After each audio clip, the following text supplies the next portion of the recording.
नमस्कार दोस्तों, स्वागत है मगन ट्यूटोरियल्स में। उम्मीद करता हूं सब लोग स्वस्थ होंगे, प्रसन्नचित होंगे, व्यस्त होंगे, ज़बरदस्त होंगे। दोस्तों आज एक छोटा सा टॉपिक है, उसको देखेंगे हम लोग।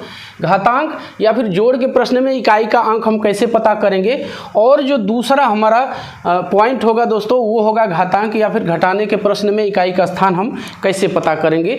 तो इन दोनों चीज़ों को हम लोग देखेंगे। दोस्तों ये वीडियो महत्वपूर्ण है, चाहे यूपी टेट हो, सी टेट हो या फिर राजस्व लेखपाल की परीक्षा पास में है, तो इस तरह के प्रश्न इनमें पूछे जाते हैं परीक्षाओं में। दोस्तों इसको देखते हैं हम लोग। देख लीजिए, यहाँ पे सबसे पहले हम लोग यही देखेंगे कि घातांक या फिर जोड़ के प्रश्न में हम इकाई का स्थान कैसे पता करेंगे। तो यहाँ पे मैंने उदाहरण दो दे दिए हैं समझाने के लिए आपको, तो ध्यान से देखिएगा वीडियो को। छोटा सा टॉपिक है दोस्तों, समझ लेंगे एक बार तो आपको कोई इसको जानने में दिक्कत नहीं होगी। 725 घाते 38, 239 घाते 317 प्लस 287 घाते 45 में इकाई का स्थान बताइए।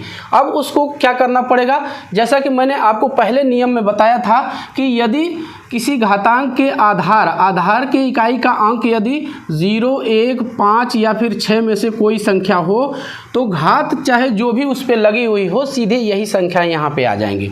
यहाँ 5 है तो इकाई के स्थान पे क्या यहाँ पे होगा, 5 होगा। प्लस है तो प्लस लिख देंगे। यहाँ से हमें नहीं मतलब है, 0, 1, 5, 6 में से कोई भी अंक यदि इकाई के स्थान पे है, आधार के इकाई के स्थान पे है, तो सीधे वही अंक आ जाएगा। यहाँ पे चूंकि 5 है तो 5 आ गया नीचे, घात से हमें मतलब नहीं है। अगला हमारा है 239 घाते 317। अब इसको क्या करेंगे, मैंने आपको एक चीज़ बताया था कि यदि किसी घातांक की संख्या में 4 अथवा 9 हो तो उस दशा में हम क्या करेंगे, देख लीजिए। वो स्टेप मैं यहाँ भी बता देता हूँ। यदि आपने वो वाली वीडियो नहीं देखी है तो उसे भी जाके आप देख लीजिए। 2 वीडियो हैं, छोटी छोटी 5-5 मिनट की हैं दोस्तों। आप देख लेंगे तो आपका उसमें से क्लियर हो जाएगा कॉन्सेप्ट, कोई दिक्कत नहीं है। यहाँ पे 9 है तो 9 है तो 9 की दशा में मैंने ये बताया था आपको कि यदि घात विषम है तो 9 आएगा, यदि घात सम है तो 1 आएगा। यहाँ पे घात विषम है, यहाँ इकाई का ही स्थान देख लीजिए, इसके अंत में 7 है, यानी विषम संख्या है ये। तो क्या करेंगे, यहाँ पे क्या आएगा इकाई के स्थान पे, यहाँ पे दोस्तों आएगा 9। यदि ये घात सम होती, यहाँ पे मैं लिख दे रहा हूँ कोई कन्फ्यूज़न न हो, यदि ये घात सम होती तो उस दशा में क्या आता, 1 आता। लेकिन चूंकि विषम है तो 9 हमने ले लिया। यहाँ प्लस है तो प्लस लिख दीजिए। 287 की घात है ये 45। तो मैंने आपको बताया था 2, 3, 7 और 8। यदि किसी घातांक संख्या में आधार की बात है दोस्तों, ये ध्यान रखिएगा, जिस पे घात लगाई जाती है वो जो संख्या होती है उसको हम आधार संख्या बोलते हैं। ये आधार है। तो 2, 3, 7 और 8 हो तो उसमें क्या करेंगे, सबसे पहले हम जो घात है उसको 4 से डिवाइड करेंगे और जो शेषफल वहाँ से मिलेगा उसको इस घात के, इस आधार के इकाई के घात के रूप में लिख देंगे। यानी इस 7 पे हम उस प्राप्त शेषफल को इसके 7 के घात के रूप में लिख देंगे। 45 को डिवाइड करते हैं 4 से, तो यहाँ 45 मैं लिख देता हूँ 4, 4 1 के 4, यानी फिर एक बार जाएगा, 11 चौके 44। यहाँ क्या आएगा, यहाँ पे शेषफल आएगा 1। अब क्या होगा, यहाँ पे ये जो शेषफल हमें मिल रहा है, इस शेषफल को हम सीधे उठा के यहाँ 7 की घात के रूप में लिख देंगे। तो 7 की घात 1 है तो ये क्या आएगा, 7 ही आएगा। सबको जोड़ लीजिए। ऐसे यदि आप देखेंगे तो आप कितनी बार इन संख्याओं का गुणा करेंगे, जब आप वहाँ पे रूल लगा देंगे, रूल फॉलो करेंगे तो आपका काम आसान हो जाएगा। तो 9, 5, 14 और 7 कितना आएगा, इसका 21 आया। यानी इसमें इकाई का स्थान क्या हो गया, 1 हो गया। तो समझ गया होंगे इसको मैं नहीं जानता कि इसको करने में आपको कोई दिक्कत होगी। यदि पहले वाली मेरी वीडियो आपने देखी है तो आपको इन सवालों को करने में दिक्कत नहीं होगी। यहाँ जानने वाली चीज़ घटाने में है, इसको कर लेते हैं। यहाँ भी वही चीज़ करेंगे। देखिए 9 है और घात क्या है, विषम है। इकाई का स्थान ही हम लोग देख लेंगे तो क्या है, विषम है। विषम की दशा में क्या होगा, यहाँ पे 9 होगा। प्लस 324 है, यहाँ 4 है।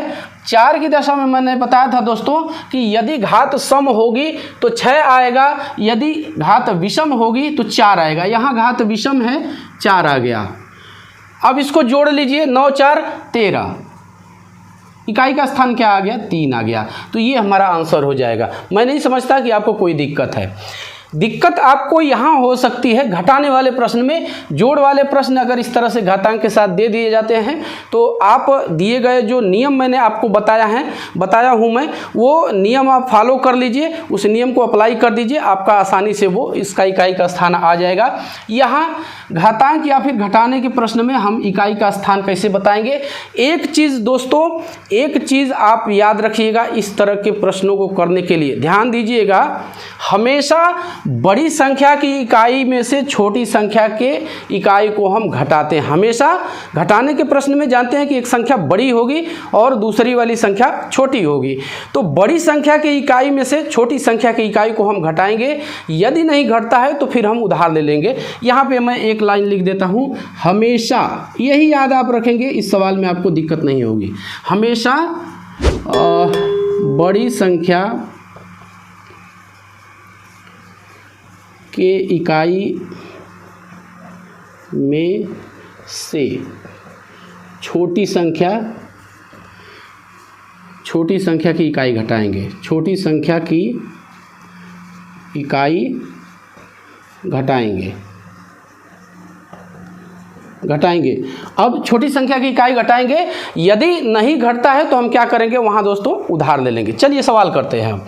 यहाँ देख लीजिए, पहला सवाल हमने लिखा है 25 की घात 25 ऋण 27 की घात 27। तो इसको हम कैसे करेंगे, सबसे पहले हमें यही निर्धारित करना है कि इसमें से बड़ी संख्या कौन होगी। देख लीजिए यहाँ पे 25 की घात 25 है। मैंने आपको यहीं से बताया था कि यदि किसी घात का आधार इस घात के आधार के इकाई का अंक 0, 1, 5, 6 में से है तो सीधे वही संख्या नीचे आ जाएगी इकाई के रूप में। आपको कुछ सोचने की ज़रूरत नहीं है, घात से मतलब नहीं है।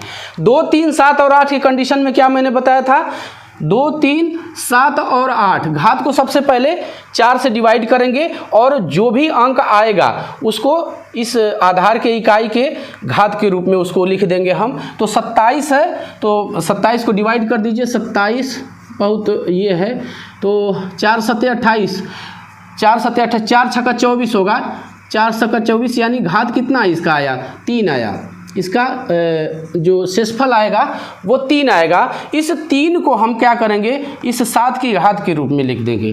तो ये 7 की घात 3 लिख देंगे। अब यहाँ पे इकाई का स्थान हमको पता करना है, तो ये क्या हो जाएगा, 7 गुणे 7 गुणे 7, 7 सत्ते 49, 9 आएगा, 9 सत्ते 63, 3 आ गया। अब यहाँ क्या करेंगे, देखिए 5 और ऋण 3, ध्यान दीजिएगा इस सवाल पे 3 आएगा इसके इकाई के स्थान पे। अब यहाँ क्या करेंगे दोस्तों, यहाँ इस 7 को हम वहीं रहने देते हैं, इसी पे घात 3 लगा देते हैं हम, ठीक रहेगा, कन्फ्यूज़न हो सकती है। ठीक है, तो 3 है। हमेशा मैंने क्या कहा आपको, ध्यान देने की चीज़ क्या है, हमेशा बड़ी संख्या की इकाई में से छोटी संख्या की इकाई को हम घटाएंगे। अब यहाँ पे बड़ी संख्या 27 है, 27 की घात 27 है, चूँकि यहाँ पे 25 की घात 25 है, ये संख्या छोटी हो जाएगी, ये बड़ी है। तो बड़ी संख्या की इकाई क्या हमने पता की, 3 पता की। अब 3 में से 5 हमें घटाना है, नहीं घटेगा उधार ले लेंगे, 13 हो जाएगा। 13 में से 5 घटाएंगे तो क्या बचेगा दोस्तों, 8 बचेगा। यही आंसर होगा, ध्यान रखिएगा आप।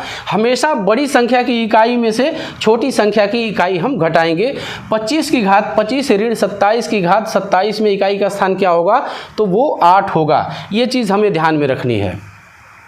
इसी तरह से इसी चीज़ के प्रैक्टिस के लिए मैंने ये वाला उदाहरण दे दिया है दोस्तों। 55 ऋण 92 में इकाई का स्थान बताइए। तो यहाँ पे मैंने इसीलिए आपको कहा है कि हमेशा बड़ी संख्या की इकाई में से छोटी संख्या की इकाई हम घटाएंगे। इसमें बड़ी संख्या की इकाई 2 है, इसमें छोटी संख्या की इकाई 5 है।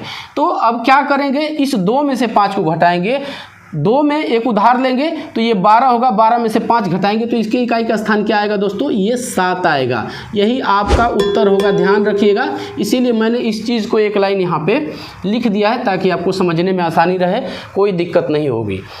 तो दोस्तों यही था आज की इस वीडियो में। उम्मीद करता हूँ कि आपको ये वीडियो पसंद आई होगी। यदि आपकी कोई क्वेरी है, कोई विशेष चैप्टर आप पढ़ना चाहते हैं मुझसे, मैं अपनी स्पीड से चलूँगा और स्पीड से चलने का अर्थ ये है दोस्तों कि जो चैप्टर जिस क्रम में होंगे मैं उसी क्रम में चलूँगा। ये कुछ अलग चीज़ें थी, इसलिए मैंने इसको आपको बता दिया है।